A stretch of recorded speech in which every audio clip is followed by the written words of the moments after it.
Hello everyone, आज हम शुरू करने वाले हैं एक कोर्स जो कि डेडिकेटेड होने वाला है सिर्फ और सिर्फ जावा के लिए। तो अगर आपने क्लास 12th में है, अगर आप अपने क्लास 11th में है, या फिर अगर आप अपने कॉलेज में है, कॉलेज के सेकंड ईयर थर्ड ईयर में है और आपको लगता है कि आपका जावा बहुत ज़्यादा वीक है या फिर आपने अभी तक जावा के बारे में पढ़ना शुरू नहीं किया है, तो मेरी बात का यकीन मानिए, ये जो कोर्स होने वाला है जो कि अगले 4 से 5 महीने तक चलेगा, जिसके अंदर हम जावा और साथ ही साथ डीएसए जिसको कहते हैं डाटा स्ट्रक्चर्स एंड एल्गोरिथम, वो बच्चे जो कि कॉलेज में होंगे वो इस बात को ज्यादा अच्छी तरीके से समझ पा रहे होंगे। लेकिन जो बच्चे सिर्फ अभी स्कूल्स में हैं, 11th में है, 12th में है, तो उनके लिए एक बात बता दें, 1 से 2 महीने के अंदर जो कोर्स है ना जावा का वो कंप्लीट होगा। लेकिन वो बच्चे जो कि कॉलेज के अंदर है उन्हें डीएसए भी पढ़ना है। जावा तो कंप्लीट हो जाएगा 2 से 3 महीनों के अंदर, फिर 1 से 2 महीनों के अंदर। लेकिन जो बच्चे जो डीएसए पढ़ना चाहते हैं उनके लिए जो कोर्स है वो 4 से 5 महीने तक चलने वाला है। हर ऑल्टरनेट डे पे वीडियो आने वाली है जावा से रिलेटेड, ठीक है। और इसके अंदर हम बात करने वाले हैं बेसिक से लेकर प्रो लेवल तक जाएंगे। एक भी ऐसा क्वेश्चन नहीं होगा जो आपसे छूट जाएगा।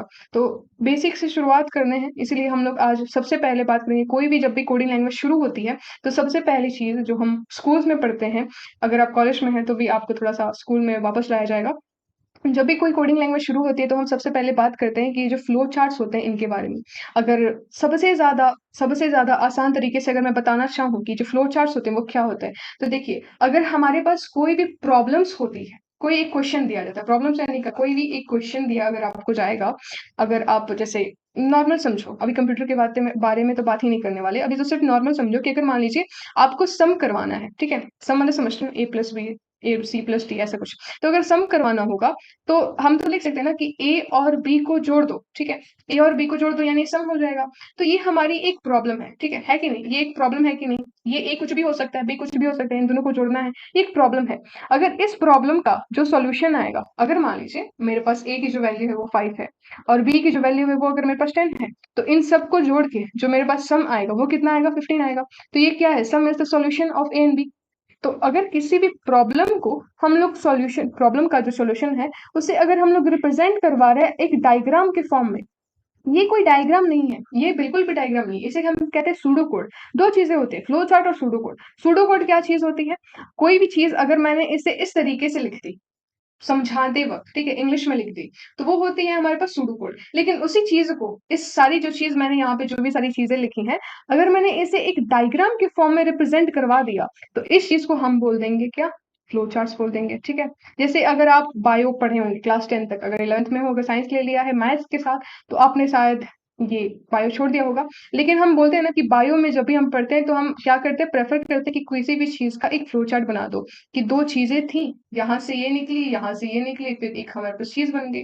तो इन सारी डायग्राम के तौर पे जो भी सारी रिप्रेजेंटेशन होती है उससे बोलते हैं हम लोग फ्लो चार्ट्स। इन्हीं सभी फ्लो चार्ट्स के यूज करके, ये जो बायो में हम लोग फ्लो चार्ट्स पढ़ते थे, इनका यूज हम करेंगे कोडिंग के अंदर, ठीक है। कोडिंग के अंदर इसका हम इस्तेमाल करेंगे। उसके बाद फिर हम देखेंगे कि कैसे जो भी हम कोड लिखते हैं ना, ये कंप्यूटर हमारे कोड को किस तरीके से समझता है और उसे किस तरीके से टैकल करके हमारे पास कुछ आंसर्स दे देता है। ये जो भी फ्लो चार्ट्स की बातें हो रही हैं ये हमारे समझने के लिए है। कंप्यूटर को तो लैंग्वेज समझ में आती है, आपको पता होगा शायद, या फिर नहीं पता तो कोई बात नहीं, अभी बता देते हैं। कंप्यूटर को सिर्फ दो ही टाइप की लैंग्वेज समझ में आती है, वो सिर्फ यही दो कोड्स को समझ पाता है कि देखो, या तो कोई चीज होगी वो 0 होगी या फिर 1 होगी, इन दोनों का मिश्रण नहीं हो सकती। इन सबका जो मिश्रण होता है, इन सबका जो कॉम्बिनेशन होता है, कैसे जो कंप्यूटर है वो हमारी भाषा को, हम देखो हम क्या करते हैं ना कि हम जब भी कोई कोड लिखते हैं तो वो कोड भले हम लोग थोड़ा हार्ड तरीके में लिख सकते हैं, इजी तरीके में लिख सकते हैं, कोई डिफरेंट डिफरेंट लैंग्वेजेस होती है, उनमें से एक जावा है, फिर अगर आप चाहें तो सी होता है, C++ होती है, ये सारी कोड लिखने की लैंग्वेजेस है। जो जावा है वो जो सी है, जो या फिर C++ है या फिर पाइथन है, ये सब क्या है? किसी भी कोड को लिखने की लैंग्वेज है। अब इस लैंग्वेज को या फिर कह लो इस कोड को जो कंप्यूटर है वो कैसे समझता है, क्योंकि कंप्यूटर को तो एक ही भाषा समझ में आती है, उसे बस समझ में आती है कि देखो दो ही चीज दुनिया में एग्जिस्ट करती है मेरे लिए, एक तो 0 एक 1, इन दोनों के अलावा तुम कुछ भी दो क्या मेरे को समझ में नहीं आएगा। उसको ये सारी बातें समझाने के लिए हम लोग लैंग्वेजेस को प्रेफर करते हैं जो कि हमारी बातों को कोड करके कंप्यूटर को बताता है। लेकिन जो फ्लो चार्ट होता है वो क्या करता है, कंप्यूटर कैसे करके हमारी बातें समझ में आ रहा है, उसको उसको किस तरीके से समझ में आ रहा है कि इस सम का मतलब होता है कि जोड़ो, इस A+B का मतलब होता है इन दोनों को जोड़ो। ये बातें कंप्यूटर को कैसे समझ में आ रही है वो हमें समझ में आए, इसलिए हम पढ़ने वाले हैं फ्लो चार्ट्स। क्या यहाँ तक की बातें क्लियर है? सिंपल सिंपल भाषा में समझो कि जो भी कोड मैं लिखी हूँ या फिर हम लिखते हैं उसको कंप्यूटर कैसे समझ में पाता है, उसको हम समझने की कोशिश कर रहे हैं with the help of flow charts, with the help of diagrams. समझ में आया? चलिए आगे बढ़ते हैं कि कोई भी जो फ्लो चार्ट होता है तो इसके कुछ कंपोनेंट्स होते हैं, तो वो कंपोनेंट्स किस तरीके से होते हैं। ठीक है, तो हमारे पास है कोई सी भी जो भी कोडिंग लैंग्वेज होती है, कोई भी चीज अगर जो कंप्यूटर है वो हमारे चीजों को समझ में पा रहा है तो उसके लिए हम लोग फ्लो चार्ट इस्तेमाल करते हैं। अब उस फ्लो चार्ट के कुछ कंपोनेंट्स होते हैं, जैसे कंपोनेंट नंबर 1 होता है स्टार्ट या फिर एग्जिट पॉइंट। अभी बस नाम को देख लेते हैं। कंपोनेंट नंबर 2 होता है हमारे पास इनपुट या फिर आउट। कंपोनेंट नंबर 3 होता है हमारे पास कुछ प्रोसेस होगा जिसके अंदर हम क्या करेंगे, कैलकुलेशन करेंगे। फिर कंपोनेंट 4 होता है डिसीजन, जिसके अंदर हम कुछ भी चीजें चेक करेंगे। उसके बाद फिर हमारे पास एरोस होते हैं। तो मात्र 5 चीजों से बना हुआ फ्लो चार्ट हमारे कोई भी प्रॉब्लम के सॉल्यूशन को एक डायग्रामेटिक रिप्रेजेंटेशन दे सकता है। अगर यहाँ पर देखें तो अगर हम लोग स्टार्ट की बात करें तो स्टार्ट के लिए एक स्पेशल डायग्राम होता है। ठीक है, स्टार्ट अगर हम लिखेंगे ना ऐसे, स्टार्ट STAR, ये सिंपली अगर आप ऐसे लिख दोगे तो आपको समझ में नहीं पाएगा, मतलब आपको समझ में नहीं आएगा कि ठीक है अगर कोई चीजें प्रोग्रामिंग शुरू हो रही है, जहां पर अगर हम लोग कोई एक कोड को शुरुआत कर रहे हैं तो स्टार्ट का मतलब होता है जो शुरू करना, पर हम इसे रिप्रेजेंट करते हैं ऐसे। कोई भी अगर कोड शुरू हो रहा है, अगर वो स्टार्ट है तो उसे हम लोग इस बॉक्स के अंदर डालेंगे। ठीक है, ऐसे अगर ये जो डब्बा बना दिया मैंने, इस डब्बे का मतलब होता है ये स्टार्ट का डब्बा है। और सिमिलरली यहाँ पर मैंने स्टार्ट स्लैश एग्जिट लिखा है, तो अगर आप किसी कोड को स्टार्ट करवा रहे हो या फिर किसी कोड को अगर आप एग्जिट करवा रहे हो, मतलब यहाँ पर ये जो कोड है वो खत्म हो गया, तो आप ये वाला डब्बा बनाओगे, यही दोनों डब्बे। ठीक है, स्टार्टिंग में भी ये डब्बा होगा और एंड में भी ये वाला डब्बा होगा। ठीक है, लेकिन सिर्फ स्टार्ट करने से तो कुछ होगा नहीं, हमें कुछ ना कुछ इनपुट देना है, हमें कुछ ना कुछ आउटपुट लेना है उस डब्बे से या फिर कह लो इस कोड से। तो इनपुट और आउटपुट के लिए जो हम डब्बा बनाते हैं वो कुछ ऐसा होता है, ऐसा। ठीक है, इसके अंदर अगर मान लो जैसे ये सम वाला एग्जाम्पल था, ठीक है, सम वाले एग्जाम्पल के अंदर हमने क्या लिया, हमने एक ए इनपुट लिया और एक बी इनपुट लिया। ठीक है, दो इनपुट लिए थे, राइट, ए और बी को जोड़ना है। तो इनपुट हम क्या लेंगे, ए लेंगे, इंट ए, और साथ ही साथ हम क्या लेंगे, बी लेंगे। तो इंट बी, ठीक है, इंट बी स्पेस कम है तो मैं बस बी लिख रही हूँ। तो जब भी कोई चीज को अगर आपको यहाँ पर इनपुट लेना है, आप क्या करोगे, इस टाइप के डब्बे में डाल दोगे। ठीक है, क्या ये पॉइंट क्लियर है। वही वही मैंने यहाँ पे जो सम बना दिया, तो इस सम को मुझे प्रिंट भी करवाना है। जो मैंने a प्लस बी का जो नाम करके सम बनाया है, इसको मुझे प्रिंट भी करवाना है कि अच्छा ठीक है, मान लो a की वैल्यू 5 है और b की वैल्यू 10 है। ठीक है, तो इन दोनों का जो सम होगा वो मुझे आउटपुट में चाहिए। तो इसके लिए भी आप यही सिमिलर डब्बा बनाने वाले हो, यही सेम डब्बा। इसके अंदर अगर आउटपुट लिखना है, इनपुट के लिए तो हम समझ गए, एंड लिख दोगे तो ए बी आ जाएगा। ठीक है, और वैसे अगर स्ट्रिंग का इनपुट देना है तो उसके लिए स्ट्रिंग लिखेंगे, फर्दर वीडियोस के अंदर सब एक्सप्लेन होगा। लेकिन अगर आपको आउटपुट देना है तो आउटपुट के लिए आप क्या करोगे, आउटपुट के लिए आप क्या कर सकते हो, सिंपली लिख सकते हो प्रिंट सम। ठीक है, मतलब सम का जो वेरिएबल मैंने बनाया इसे आप कर दो प्रिंट। ये कंप्यूटर हमें बता रहा है, या फिर हमने कंप्यूटर को पहले बताया, अब हम समझ रहे हैं कि कंप्यूटर को कैसे समझ में आया होगा। क्या यहाँ पे सारी चीजें समझ में आ रही हैं अभी तक के 2 पॉइंट्स की। जब हम लोग स्टार्ट लिखते हैं तो उसका मतलब होता है कि चीजें को शुरू कर दो, चीज को शुरुआत कर दो। जैसे इस वेरिएबल की मदद से हम करते हैं, इस बॉक्स को बनाते हैं। और जब भी किसी चीज को हमें इनपुट लेना होता है या फिर उस चीज का हमें आउटपुट बनाना होता है, तो हम कुछ इस तरीके का डब्बा बनाते हैं। अब दो पॉइंट्स क्लियर हो गए। अब थर्ड पॉइंट की तरफ पढ़ते हैं कि अगर किसी चीज को हमें प्रोसेस करवाना होगा, यानी कि किसी चीज का हमें कैलकुलेशन करवाना होगा, जैसे ये वाले एग्जांपल की तरफ, इस सम के अंदर हम क्या करें, इस सम के अंदर हम ए और बी को जोड़ रहे हैं। क्या ये पॉइंट क्लियर है, इन दोनों को हमें बस जोड़ना है। तो ये, क्या आपको नहीं लगता कि छोटे से बच्चे को ला लाओ, अपने भाई बहन को ला लाओ, उसे क्या पता नहीं चला कि ए बी कैलकुलेशन हो रहा है, कुछ ना कुछ कैलकुलेशन हो रहा है। आपको समझ में आ रहा है कि यहाँ पर ए और बी को जोड़ा है, यानी कि कुछ ना कुछ कैलकुलेशन हो रहा है। इस कैलकुलेशन वाली चीज को हम क्या करेंगे, प्रोसेस वाले डब्बे में डालेंगे। और प्रोसेस वाला डब्बा सिंपल सा एक रेक्टेंगल होता है। तो मेरा डायग्राम बहुत सुंदर नहीं दिख रहा, पर समझ समझ में आ रहा होगा कि ये सिर्फ एक डायग्राम है, मतलब एक रेक्टेंगल है। तो सम के लिए जब कैलकुलेशन होगा तो इसके अंदर हम लिखेंगे कि सम ए प्लस बी। ठीक है, सम ए प्लस बी लिख देंगे, यानी कि यहाँ पर हमें समेशन करके दे देगा। ठीक है, फोर्थ पॉइंट है कि हमें कुछ डिसीजन लेने होंगे। दो ये इस एग्जांपल से समझ में नहीं आएगा कि डिसीजन का मतलब क्या है, पर एक अच्छा सा एग्जांपल है। लेकिन उससे पहले कि सम जो डिसीजन वाला डब्बा है वो कुछ इस तरीके का दिखता है, इसे समझना ज्यादा जरूरी है। ये कुछ ऐसा, ठीक है। इसके अंदर हम लिख सकते हैं कोई भी चीज अगर हमें चेक करनी हो, ठीक है, डिसीजन यानी कोई भी चीज अगर हमें चेक करनी हो तो हम इस टॉपिक का इस्तेमाल करते हैं। जैसे for example, is 2 greater than 5, क्या 2 5 से बड़ा है। अब इसका दो चीज हो सकता है, इधर यस और इधर नो। अगर क्या 2 5 से बड़ा है तो येस लिखकर हम कुछ और काम करवा सकते हैं, ये कोड के अंदर होगा। अगर नहीं तो हम कुछ और काम करवा सकते हैं। वैसे ही सिमिलरली यहाँ पर एक और देखते हैं, एक और हमने ऐसा करके डब्बा बनाया। इसके अंदर लिख सकते हैं इज़ 2 लेस देन 5।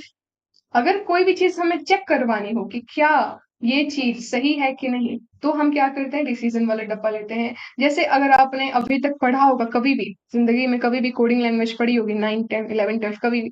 अगर 11, 12 वाले हैं तो आपने 9th, 10th में पढ़ा होगा। तो आपने ये देखा होगा कि हम हमेशा चेक करते हैं कि एज इज़ लेस देन 18 और एज इज़ ग्रेटर देन 18, ये सारी चीज़ें हम चेक करते हैं इफ एल्स की मदद से, ठीक है? इफ एल्स की मदद से हम चेक करते हैं, ठीक है? लेकिन उसी चीज़ को अगर हमें फ्लो चार्ट के तौर पे समझाना होगा तो हम ये वाला डब्बा इस्तेमाल करते हैं, ये वाला बॉक्स बनाते हैं। क्या यहाँ तक की पॉइंट्स क्लियर है? समझ में आ रहे होंगे पॉइंट्स? समझ में आ रहा है? अगर आ रहा है तो बहुत अच्छी बात है, आगे बढ़ते हैं। अब ये जो एक और पॉइंट था यहाँ के अंदर कि एरोज क्या थे, एरोज का इस्तेमाल क्या था, उन्हें भी देख लेते हैं। जैसे देखिए,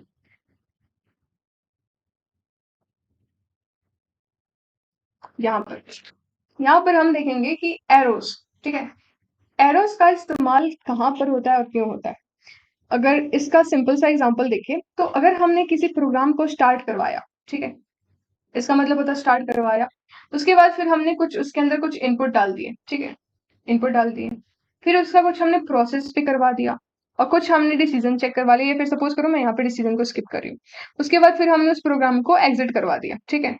यहाँ से स्टार्ट करवाया, यहाँ पे कुछ इनपुट ले लिए, यहाँ पे प्रोसेस करवा दिया और यहाँ पर एग्जिट करवा दिया। तो क्या गारंटी है कि ये जो फ्लो है वो इधर ही जा रहा है? ऐसे तो नहीं जा रहा, या फिर ऐसे जा रहा है उसके बाद फिर घूम जा रहा है ऐसे करके, ऐसा कुछ तो नहीं हो रहा। क्या हो रहा है, क्या नहीं हो रहा, किस तरीके से हो रहा है, इस वजह से हम क्या इस्तेमाल करते हैं, हम यूज करते हैं एरोज, ठीक है? एरोज डिफाइन करते हैं कि जो स्टार्ट है, स्टार्ट के बाद आपको इनपुट लेना है, इनपुट के बाद आपको कुछ प्रोसेस करना है, उसके बाद फिर आपको एग्जिट कर जाना है, ठीक है? अगर मान लीजिए इसके अंदर ही, इस वाले कोड के अंदर हमने स्टार्ट लिया था, ठीक है? उसके बाद फिर हमने कुछ इनपुट ले लिया, ठीक है, ऐसे इस वाले डब्बे में।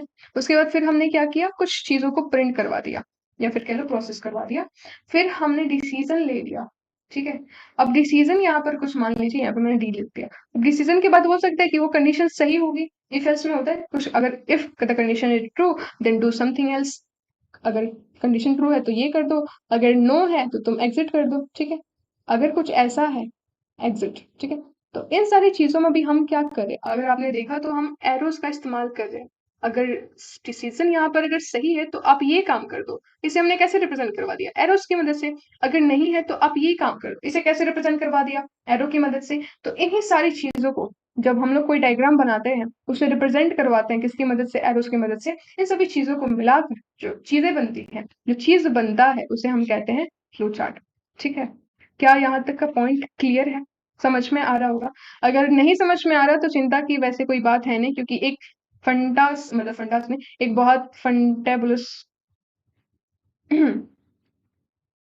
एक बहुत ही बेहतरीन सा एग्जाम्पल लेने वाले हैं, जिसके अंदर से जिस एग्जाम्पल की बताई हो आपको सारा का सारा पॉइंट जो है वो क्लियरली समझ में आ जाएगा।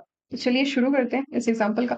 एग्जाम्पल है कि हमें सम ऑफ 2 नंबर्स लेना है। तो आप अगर फेमिलियर होंगे अभी तक, अगर आप आपने अभी तक वीडियो के अंदर बने होंगे तो आपको देखा होगा कि हमने स्टार्टिंग में भी ये वाला एग्जाम्पल लिया था। इसे अच्छे तरीके से इस फ्लो चार्ट की मदद से कैसे रिप्रेजेंट करवाएंगे।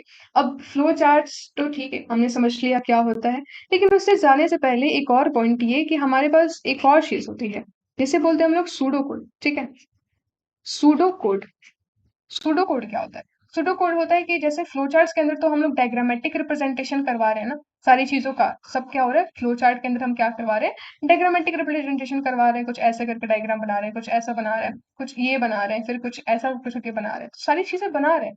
लेकिन अब इसे हम बिना बनाए बस ऐसे ही लिख दे कि हमने सम ले लिया, हमने ए ले लिया, हमने बी ले लिया, फिर दोनों को हमने प्रिंट करवा दिया, यहाँ पर फिर हम लोग एग्जिट हो गए। अगर बस हमने ऐसे करके लिख दिया, इसे कहते हैं सूडो कोड। हमने बिना डायग्राम बनाए सारी वही फ्लो चार्ट वाली चीजें हैं, बट हमने बस बिना डायग्राम बनाए सारी चीजें कर दी, तो वो हो जाती है सूडो कोड। इस एग्जांपल के माध्यम से हम दोनों चीजों को अच्छे तरीके से समझेंगे। पहले हम लिखेंगे सूडो कोड, फिर उसका बनाएंगे फ्लो चार्ट। जैसे अगर यहाँ पर एग्जांपल ले तो अगर हमें सिंपल सिंपल से क्या करना है, हमें और ए और बी का सम निकालना है, ठीक है? सम निकालने के लिए हमें 2 वेरिएबल्स चाहिए, 3 वेरिएबल का सम निकाल सकते हैं, पर यहाँ पर लिखा है कि सम आपको 2 वेरिएबल्स बनाने हैं। तो अगर आपको 2 वेरिएबल्स का अगर सम बनाना है तो हम क्या करेंगे, पहले तो कोई भी चीज शुरू करने से पहले कोड के अंदर स्टार्ट लिखते हैं, ठीक है, मैंने यहाँ पर स्टार्ट लिख दिया। उसके बाद फिर हम क्या करेंगे, दो वेरिएबल्स लेंगे। तो मैंने यहाँ पे ले लिया इंट ए कॉमा इंट बी, दो वेरिएबल्स ले लिए। अब इन दोनों का हमें प्रोसेस करवाना है, ठीक है, तो प्रोसेस के लिए क्या करवा देंगे, sum is equal to A plus B, ठीक है, सम लिख लिया। उसके बाद फिर हम क्या करवाएंगे, इस जो सम बनाया है इसे प्रिंट करवा लेंगे, ठीक है, तभी तो हमारे पास आउटपुट मिल जाएगा, वरना तो बस बन के रह जाएगा, बस हमें दिखेगा नहीं। तो प्रिंट कर देंगे सम को, फिर अंत में हम क्या कर देंगे, हम कर देंगे इस कोड को एग्जिट। यहाँ पे जो भी सारी मैंने चीजें लिख दी ये पूरा कंप्लीट, ये है एक सिंपल सा शुरू। अब इसी चीज को अगर मैंने डायग्रामेटिक व्यू दे दिया, सम को डब्बे में डाल दिया, इंट ए बी को डब्बे में डाल दिया, सम ए इक्वल्स टू बी को डब्बे में डाल दिया, प्रिंट सम को डब्बे में डाल दिया, एग्जिट को डब्बे में डाल दिया, इन सारी चीजों को अगर मैंने डब्बे में डाल दिया तो वो बन जाएगा फ्लो चार्ट। क्या यहाँ तक की पॉइंट क्लियर है? चलिए अब फ्लो चार्ट को भी समझ लेते हैं। देखिए, फ्लो चार्ट्स के लिए हमने जैसे यहाँ पर स्टूडियो कोड के अंदर हमने जो भी सारी चीजें की है वही चीजें यहाँ पर भी करेंगे। पहले हम लिखेंगे स्टार्ट, ठीक है, डब्बे बाद में बनाएंगे। उसके बाद फिर हम क्या करेंगे, इंट ए कॉमा इंट बी, दो चीजें हमने यूजर से इनपुट करवा ली। फिर हम लेंगे प्रोसेस करवाएंगे, sum is equals to A plus B, ठीक है। उसके बाद फिर हम करेंगे प्रिंट, प्रिंट सम, ठीक है, फिर हम कर देंगे एग्जिट, ओके। अब सम क्या था, मतलब जो स्टार्ट क्या था, वो स्टार्ट माने स्टार्टिंग पॉइंट था, तो उसके लिए ये वाला डब्बा आता था, आपको याद होगा। फिर हम लोग यहाँ पर क्या कर रहे हैं, तो यहाँ पर हम कोई भी चीज को इनपुट ले रहे हैं, तो इनपुट के लिए हमारे पास कुछ ऐसा करके डब्बा आता था, आपको याद होगा, ये नीचे डब्बा बन गया। फिर यहाँ पर हम कर रहे हैं प्रोसेस, तो प्रोसेस के लिए कुछ ऐसा डब्बा आता था, ठीक है, रेक्टेंगल सा। उसके बाद यहाँ पर हम लोग किसी भी चीज को आउटपुट में प्रिंट करवा रहे हैं, ठीक है, आउटपुट निकाल रहे हैं, मतलब बाहर जो भी सारी चीजें निकलने वाली वो होगा। और यहाँ पर फिर से हम क्या कर देंगे, एग्जिट हो जाएंगे। तो सम और स्टार्ट के स्टार्टिंग और एग्जिट के लिए तो सेम डब्बा रहेगा, इंट प्रोसेस, सारी चीजें समझ में आ रही होंगी। लेकिन यहाँ पर एक कंपोनेंट मिसिंग है, वो क्या है, वो है एरो। एरोस जब तक अगर आप नहीं लगाएंगे तो फिर जो आपको या फिर आप जिसको भी कॉपी दिखाएंगे उसे कैसे पता चलेगा कि ये स्टार्ट के बाद सेकंड पॉइंट पे आ रहा है, फिर सेकंड पॉइंट के बाद ये थर्ड पॉइंट पे आ रहा है, उसके बाद फिर ये फर्दर नीचे जा रहा है, उसके बाद फिर फर्दर ये नीचे जा रही है। ये सारी चीजें बताने के लिए हम क्या करते हैं, हम लोग एरोस का इस्तेमाल करते हैं। तो आई होप आपको ये जो प्रोग्राम था वो समझ में आ रहा होगा, ठीक है। चलिए आगे बढ़ते हैं, तो ज्यादा ही नीचे आ जा रहा है, ओके। समझ में आने के लिए ओके, चलिए यहीं से मैनेज करते हैं। कुछ प्रॉब्लम्स हो रही हैं क्योंकि नया नया सिस्टम लगा है, इस्तेमाल करने में थोड़ी सी समस्या है, आप समझ सकते होंगे। चलिए, यहाँ पर एक हमारे पास क्वेश्चन है जो कहता है कि हमें सिंपल इंटरेस्ट निकालना है। क्या करना है, हमें कैलकुलेट करना है सिंपल इंटरेस्ट। तो अगर आप कॉलेज के अंदर हैं तो आपको डरने की बात, अगर आप इंटरव्यू में हैं, इंटरव्यू देने गए, वहां पर अगर जो इंटरव्यूअर है उसने पूछ लिया कि सिंपल इंटरेस्ट का मतलब सिंपल इंटरेस्ट को निकालने के लिए आप एक कोड लिख दीजिए। अगर आपको बाई चांस सिंपल इंटरेस्ट का फॉर्मूला नहीं पता है तो उसमें कोई घबराने या फिर शर्माने की बात नहीं है। आप सिंपली अपने जो इंटरव्यूअर है, बोर्ड मेंबर्स, उनसे आप पूछ सकते हैं कि सॉरी सर, मुझे सिंपल इंटरेस्ट का फॉर्मूला नहीं पता है, आप बता दीजिए। या फिर सिंपल इंटरेस्ट बहुत बेसिक सी चीज है, अगर कोई बहुत बड़ी सी इक्वेशन है उसे बोला है किसी कोड करके दिखा दो, तो आप डायरेक्टली उनसे पूछ सकते हैं, वो आपको बताने में कोई हिचकिचाएंगे नहीं है, ना ही आपको नेगेटिव मार्क्स देंगे। तो फिलहाल हमें पता है सिंपल इंटरेस्ट का फॉर्मूला क्या होता है, उसे लिख लेते हैं, P into R into T divided by 100, जहां पर P प्रिंसिपल होता है, R रेट होता है, T को टाइम होता है और 100 लिखते हैं, ठीक है। तो यहाँ पर हमें सूडो कोड और साथ ही साथ जो फ्लो चार्ट है वो दोनों बताएंगे ताकि ज्यादा से ज्यादा क्लैरिटी आ सके, ठीक है। आई होप आपको यहाँ तक की वीडियो समझ में आ रही होगी। तो यहाँ पर हम लिख लेते हैं सूडो कोड और साइड में, राइट साइड में हम लिखेंगे फ्लो चार्ट। सूडो कोड में सबसे पहले हम क्या करेंगे, स्टार्ट करेंगे, ठीक है। किसी भी कोड को हम क्या करते हैं, स्टार्ट करते हैं। स्टार्ट करने के बाद हमें तीन इनपुट्स लेने हैं यहाँ पर, पी आर और टी। तो हम लिखेंगे इंट, सब कुछ को पहले मैं इंट में लेती हूँ क्योंकि देखो जावा की अगर बात करें तो मतलब फ्लो चार्ट तो सभी लैंग्वेज के अंदर कॉमन सी बात है। लेकिन अगर हम स्पेशली, जैसे कि ये जो कोर्स है वो स्पेशली जावा के लिए है, तो जावा एक ऐसी लैंग्वेज है जिसके अंदर आपको चीजें ना पहले से प्री बतानी पड़ती है, मतलब प्री डिफाइंड होती है। आपको बताना पड़ता है कि अगर आपने कोई भी चीज इनपुट लिया है कोई भी वेरिएबल लिया है तो वो क्या है, इंटीजर टाइप है, स्ट्रिंग टाइप है, कैरेक्टर टाइप है, बूलियन टाइप है, किस टाइप का है।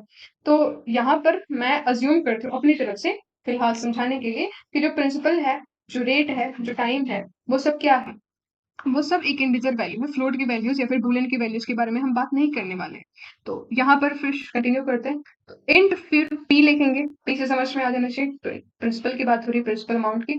फिर हम लेंगे इंट आर, उसके बाद फिर लेंगे हम लोग इंट टाइम।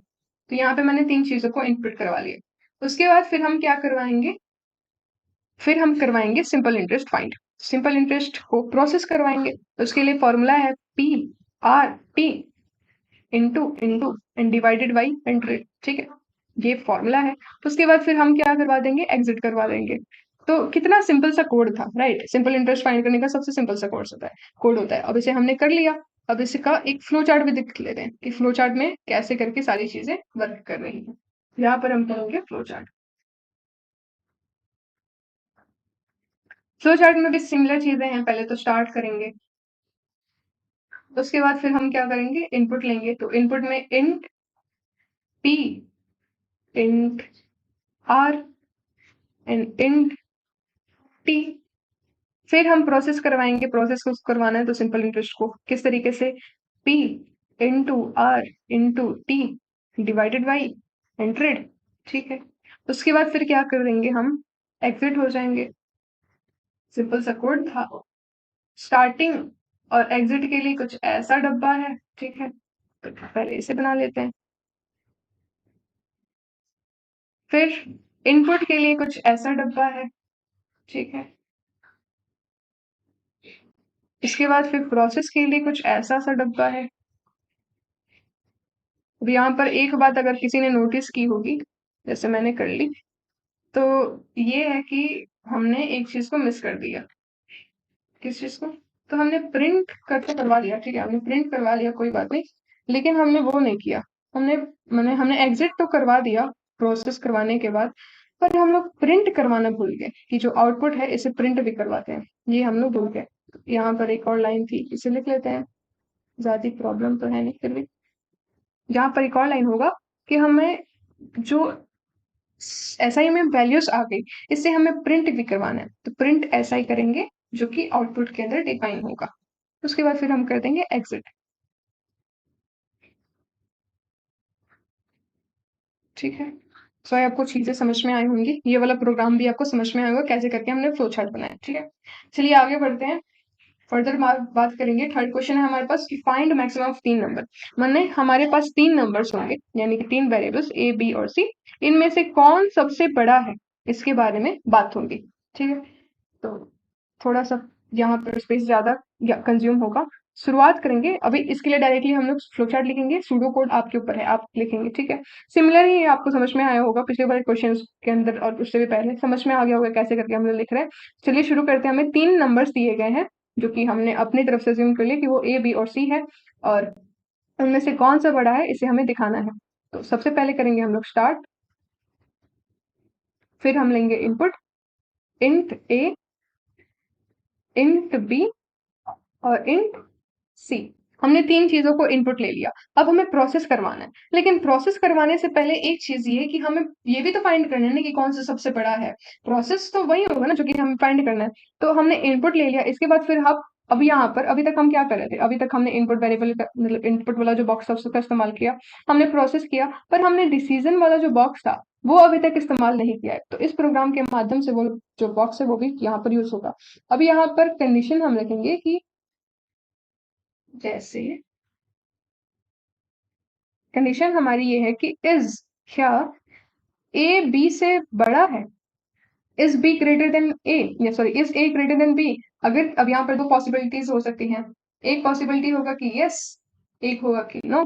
ठीक है, क्या ए बी से बड़ा है, या फिर कह लो क्या ए बी से बड़ा है। तो कंडीशंस होंगी, मतलब चीज होंगी कि या तो ए या तो यस होगा या फिर नो होगा। एक यहाँ पर चीज की गड़बड़ी कर देते हैं। गड़बड़ हो गई कि इस चीज को यहाँ पर लिख लेते हैं, ज्यादा बेटर रहेगा। क्यों रहेगा वो थोड़ी देर में आपको पता चलेगा। मैंने किया यहाँ पर यस, क्या ए बी से बड़ा है, और दूसरा हो सकता है कि नो, नहीं भाई नहीं बड़ा है। ठीक है, अब यस अगर हाँ ए बी से बड़ा है तो फिर उसके आगे और एक कंडीशन लगा सकते हैं क्या लगाएंगे वो देखिए। अगर ए बी से बड़ा है तो दूसरी कंडीशन ये चेक करो कि इज ए ग्रेटर देन सी।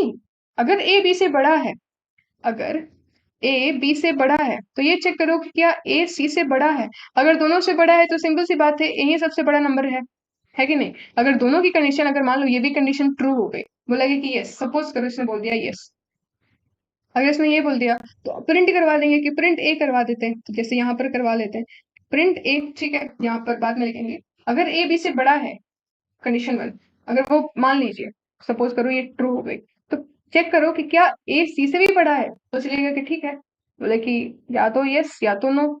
अगर बोलेगा यस तो हम बोलेंगे ठीक है प्रिंट करवा दो ए को, अगर बोलेगा कि नो बोलेंगे कि ठीक है अब फर्दर एक और काम करो। इसके लिए एक और थोड़ा सा स्पेस छोड़ देते हैं, कैसा स्पेस दिखाता है अभी रुकिए। जैसे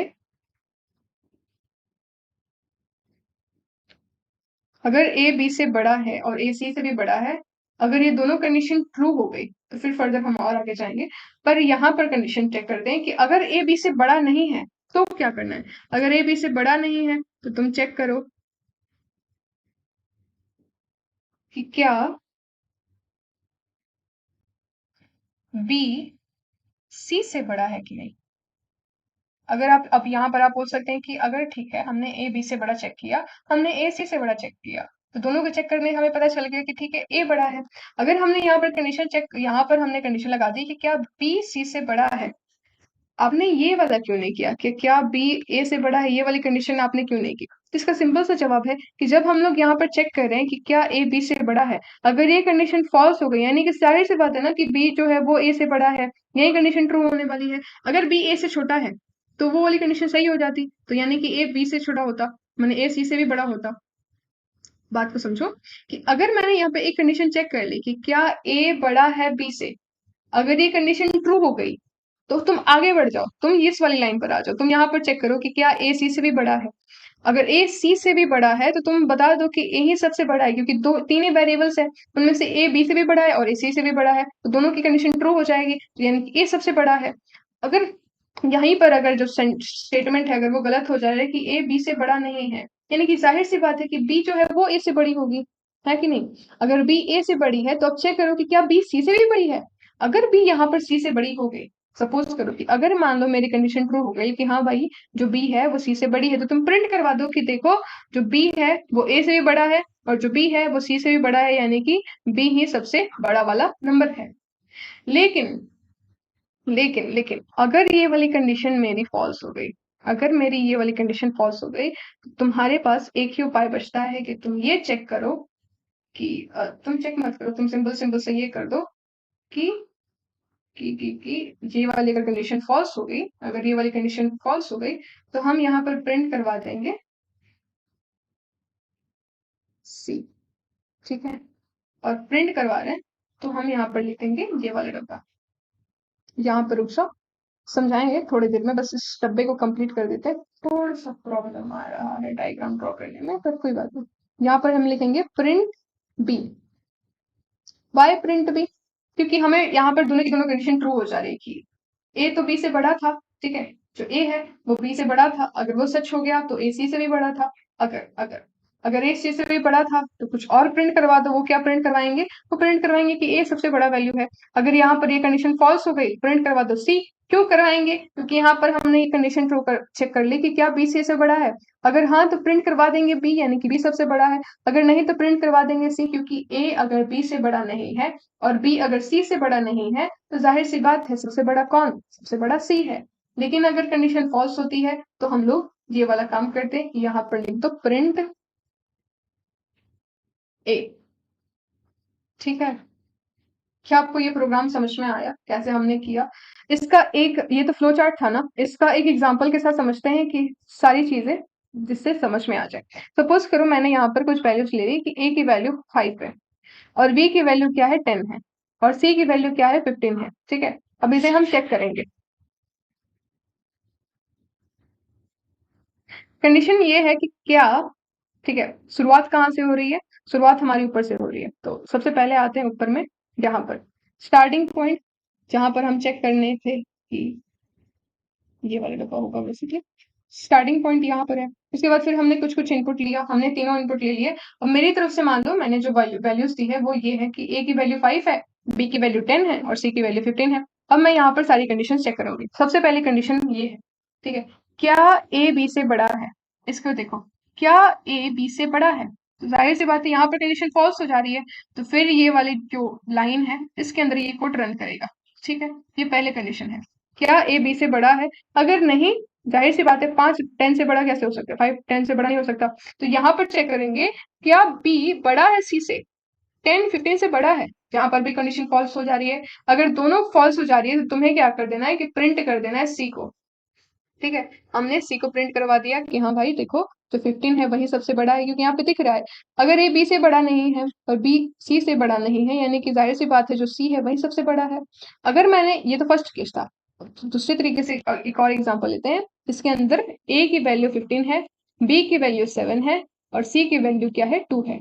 अब इस वाले कंडीशन के अंदर क्या होगा, क्या ए बी से बड़ा है? फिर से आते हैं, क्या ए बी से बड़ा है? 5 जो 15 है वो 7 से बड़ा है, तो हाँ सही है। तो इस वाली कंडीशन के अंदर आ जाओ। इसके अंदर हम चेक करेंगे क्या ए सी से भी बड़ा है, क्या 15 2 से बड़ा है कि नहीं, बड़ा है। तो अगर दोनों की वैल्यू, अगर दोनों का जो कंडीशन है अगर सेटिस्फाई करता है तो प्रिंट करवा दो ए को, यानी कि अब यहाँ की जो वैल्यू होगी वो 15 होने वाली है। इस वाली कंडीशन से दोनों जो बेस जा रहे हैं वो समझ में आ गए होंगे। अब एक और जो थर्ड वाला है उसे भी देख लेते हैं, जिसके अंदर हम लेंगे ए की वैल्यू 1 है, बी की वैल्यू 10 है और सी की वैल्यू 7 है। ठीक है, ये हमारी थर्ड इक्वेशन है। अब इसके अंदर हम चेक करेंगे क्या, फिर से वही शुरुआत स्टार्ट हुआ, इनपुट ले लिए, तो इनपुट में मैंने वैल्यूज डाल दी। और फर्स्ट कंडीशन ये है कि क्या ए बी से बड़ा है, क्या ए बी से बड़ा है, क्या एक दो 10 से बड़ा है। कंडीशन फॉल्स हो गई, तो इस तरफ तो ये जाएगा ही नहीं, वो कहाँ आएगा, इस तरफ आएगा। यहाँ पर आने के बाद हम कंडीशन चेक करें, क्या बी सी से बड़ा है, क्या 10 7 से बड़ा है। कंडीशन ट्रू हो गई, यस हो गया यहाँ पर कंडीशन, और यस करवाते हैं हम, प्रिंट करवा देंगे कि ठीक है, जब बी सबसे बड़ा है उसकी वैल्यू 10 है। क्या आपको ये तीनों एग्जांपल्स की मदद से ये जो फ्लो चार्ट मैंने बनाया वो आपको समझ में आया? अगर नहीं आया हो तो दोबारा से रिमाइंड करना, वैसे तो बहुत बेसिक चीजें हैं, लेकिन फिर भी अगर आपने कहीं इधर उधर देखना शुरू कर दिया था तो आप फिर से कंसंट्रेट करके वापस से पीछे जाएं और वापस से इस वीडियो को दोबारा देखें, समझ में आ जाएगा। एक और एग्जाम्पल लेते हैं, उसके बाद फिर समझ में आएगा। चलिए एक आखिरी प्रोग्राम कर लेते हैं, जिसके बाद फिर आप की और हमारी मुलाकात होगी अगले वीडियो के अंदर। इस प्रोग्राम का नाम है कि हमें करना है area of a circle calculate करना है। ठीक है, तो अगर आपको फिर भी इसका जो फॉर्मूला है वो अगर नहीं याद है तो हम लिख लेते हैं कि area of a circle is equal to pi R square. अगर इसे ज्यादा अच्छे से लिखें तो पाई की वैल्यू हमें पता है 3.14। ठीक है, और आर स्क्वायर को हम लिखते हैं आर इंटू आर कंप्यूटर की भाषा में। तो चलिए इस प्रोग्राम को लिखते हैं। सबसे पहले हम लिखेंगे स्टार्ट, फिर हम नीचे जाएंगे, नीचे हम इनपुट लेंगे इंट आर। ठीक है, या फिर कह लो इंट रेडियस, ज्यादा समझ में आए। आपको हमेशा, अगर फर्दर वीडियोस के अंदर मैं अच्छे से बताऊंगी कि जब भी आप अगर कोई कोड कर रहे हो तो आप इतना ध्यान रखें कि आप जो भी चीजें लिख रहे होंगे ना, तो वो कुछ ऐसी चीजें हो जो कि रीडेबल हो। ठीक है, अगर आप अपना प्रोग्राम किसी और को दिखाएं तो वो आपके प्रोग्राम का जो ढांचा है, स्ट्रक्चर है, उससे देखकर समझ में आ जाएगा ठीक है अभी आपने जो कोई प्रोग्राम किया वो रेडियस के लिए किया है, किसी और चीज के लिए नहीं किया है। इसलिए कुछ ऐसे ऐसे वेरिएबल्स आपको बनाने हैं। अब वेरिएबल्स क्या होता है इसके बारे में अगर आप अगली वीडियो के अंदर पता चलेगा। तो अभी फिलहाल इस चीज को ध्यान में रखना है कि आप जब भी कोई चीज वेरिएबल बना रहे हो तो उसकी जो नाम होगा ना, उस वेरिएबल का जो नेम होगा, उसे कुछ ऐसा बनाना है जिसको पढ़ते जो आदमी है, दूसरा वाला बंदा है, उसे समझ में आ जाए कि ठीक है आपने इस तरीके का प्रोग्राम बनाया है और इस तरीके से करना है। तो हमने पहले स्टार्ट कर लिया, फिर हमने इनपुट ले लिया, अब यहाँ पे प्रोसेस कराएंगे। प्रोसेस के अंदर हम करवाएंगे एरिया इज इक्वल्स टू पाई की वैल्यू डायरेक्टली डाल देते हैं 3 इंटू 3.14 इंटू करवाएंगे हम रेडियस को, और फिर से एक बार और इनपुट करवाएंगे रेडियस के साथ। ठीक है, और उसके बाद फिर हम प्रिंट करवा देंगे इस एरिया को, प्रिंट एरिया, फिर हम कर देंगे एग्जिट। ठीक है, इतना सा ही प्रोग्राम था। अगर आपको किसी एरिया, अगर आपको किसी सर्कल का एरिया निकालना है तो आप इस सिंपल से प्रोग्राम को लिख सकते हैं। पहले तो स्टार्ट करना है, फिर आपको इनपुट लेना है रेडियस। ठीक है, उसके बाद फिर आपको प्रोसेस के अंदर एरिया लिखना है, इसको इनटू करवाना है पहले पाई की वैल्यू के साथ, उसके बाद फिर आपको रेडियस के साथ 2 बार इनपुट करवा देना है, उसके बाद फिर आपको प्रिंट करवा देना है एरिया को, फिर आप एग्जिट कर सकते हो। सो आई होप आपको ये जो प्रोग्राम्स हमने लिखे, हमने जो भी सारी चीजें बनाई, फ्लो चार्ट के बारे में जो भी सारी डिस्कस किया, वो सब आपको समझ में आया होगा। एक छोटा सा question I will like to give you homework, अगर आप सिंसियर होंगे तो इस क्वेश्चन को कर लेंगे।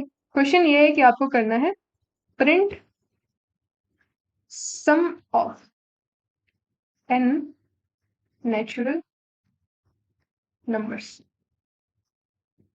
ठीक है, आपको n नेचुरल नंबर्स का सम निकालना है, और इसके लिए एक छोटा सा कोड देख रहे थे। अगर मान लीजिए मैंने ये जो n है इसकी वैल्यू अगर मैंने 4 डाली, तो आपका जो सम होगा ना उसके अंदर आपको ऐसे करके प्रिंट करवाना है, 1 + 2 + 3 + 4, इसका जो भी वैल्यू होगा जो कि 7 3 10, उससे आपको प्रिंट करवाना।